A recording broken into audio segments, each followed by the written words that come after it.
back. Well, it's definitely weak for a lot of the financials. All the Bank Nifty constituents are in the red at this point in time. We're seeing losses from the likes of PNB, which is down around 2.3%, IDFC First Bank, Bank of Baroda, all of them showing cuts of anywhere between 1% to close to 2% at this point. So all of the Bank Nifty constituents in the red. The index itself down over 600 points at this point. On a year-to-date basis, the Nifty Bank has lost over 6%. But let's move on. The World Bank President David Malpass recently announced his decision to step down from the helm in June, which is a year before his term expires. During his nearly 4-year stint as the development lender's chief, Malpass had seen World Bank face the challenges of the COVID-19 pandemic and the Russian invasion of Ukraine and a deepening climate crisis. Shireen Ban caught up with the man himself and began by asking him about his decision to step down, along with his experience and learnings at the World Bank. Shireen, it's been a very busy 4 years, so that's a long time in a job. We've accomplished a lot. We've made progress, and I'm very happy with the setup of this roundtable on debt. There's lots more to be done in that area, in the climate area, in the development challenges. One of the things I do worry about is the developing countries. Many of them are really facing huge challenges from the standpoint of fertilizer, of food, and of the high prices that are going on for energy. But these are issues that the World Bank is deeply engaged in. So my timing is really, we're finishing up a great fiscal year for the World Bank. We've been achieving record levels of lending and of grants to countries. So I'm pleased with the progress. So it's a good time for me personally. I want to look for new challenges and a good time for the bank. What new challenges are you exploring? Well, I really want to have impact on all the issues that I mentioned there, and also be engaged really in some of the global issues. I've expressed the concern about the absorption of capital in the advanced economies. So we know that global growth is really facing some big challenges. So I expect to be engaged with companies and with structures that are really interacting with the global system. So I'm looking forward to that. Let's talk about the global challenges, and I want to address the issue of growth, but also address the issue of the challenge that central bankers are facing at this point in time. And it's very clear from the data that's coming out from the US that the central banks are going to have to work harder. Now, what do you see as the big side effects of moving from a low for long to a high for longer world? Yeah, that's a great and a core question. The world has to find a way to get to the answer on inflation quicker than what is happening right now. It looks like a long, drawn-out process.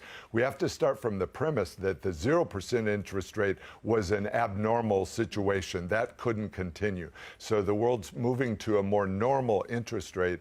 But I've been pretty outspoken that the central banks need to look at more tools than just interest rate hikes. The interest rate hikes they affect the demand side of the budget, but of the economy, but they also slow down the supply side, the businesses that can't get capital. I think there's more that could be achieved by central banks in terms of their regulatory policies to make them more business friendly and better risk assessment mechanisms. And I also have the view that the central banks are owning too many bonds. This absorbs capital from all over the world, and I think it is a burden really on growth. So I would like to see a model where the central banks use all of their tools in order to have price stability achieved. One part of this, and I'll just make one more point, currency stability has been an important underpinning of global growth. And so I think there can be more focus on that. I'm here in India, and I've been pleased to see that the rupee has stabilized in recent months. And I think that's an opportunity as well for India to show that it's got a stable financial system that can really support a stable currency and therefore lower inflation. You know, you talked about India, so that gives me the perfect segue to focus a little bit more about your thoughts as far as the Indian economy is concerned. You know, strong at this point in time, relatively resilient in comparison to the rest of the world. How do you view India today from your perch?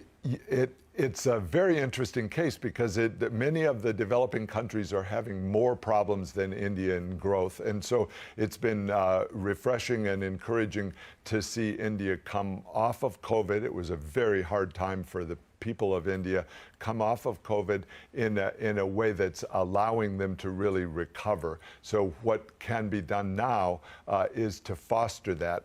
I saw the new budget, which is making more investments and reducing subsidies, and so that's a good starting point. It was named Amrit Kal, which is a vision for the future that includes 8% growth. I think that's achievable by India, and India is showing the leadership both in the G20 and in the world community to make good progress. I do think it's really important that the private sector be enabled. That means more space in terms of small businesses and medium-sized businesses.